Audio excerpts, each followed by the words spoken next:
Red dots on handguns are here to stay. However, until the technology gets better for them to be more durable and have better battery life, we still need to have backup iron sights on our concealed carry or self-defense oriented gun.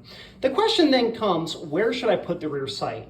I'm going to discuss both in front of the optic and behind the optic, the pros and cons of both, and my personal preference for it. So let's dive right into it. Here I have a Glock 17 Gen 5, so it's a factory optic-ready MOS model, and we have a rear sight dovetail that came with the gun. There are three benefits that I see to having the rear sight back here. The first one is the longer sight radius, which allows us to have better precision out to longer distances.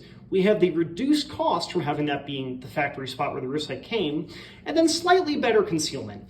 Any red dot that you get is going to be some form of box that you mount to the gun, and that will affect the concealment. Having it a little bit further down the slide gives us a little bit better concealment to help break up the sight line or the picture there of what the gun looks like beneath your clothing. While I have quite a few handguns in this configuration, I actually prefer having the rear sight in front of the optic. Now, of course, there are some downsides. It does cost more money to do this because we have to pay someone to machine a new slot into the front of the slide there. We do have a shorter sight radius, which, while shorter, is still plenty usable.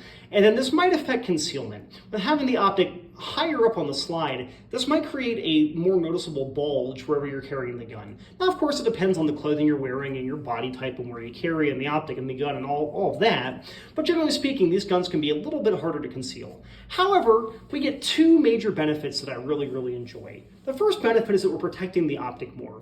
We can now use the rear sight to rack the gun opposed to using the optic. While we have things like the RMR that's nearly bomb-proof, we still want to be using something that's going to be less likely to break to rack the slide. And of course, we're now protecting the optic from shrapnel, debris, and carbon fouling from the breech. I have gotten so much fouling on my EDCX9's RMR because of its position so close to the front window of my RMR.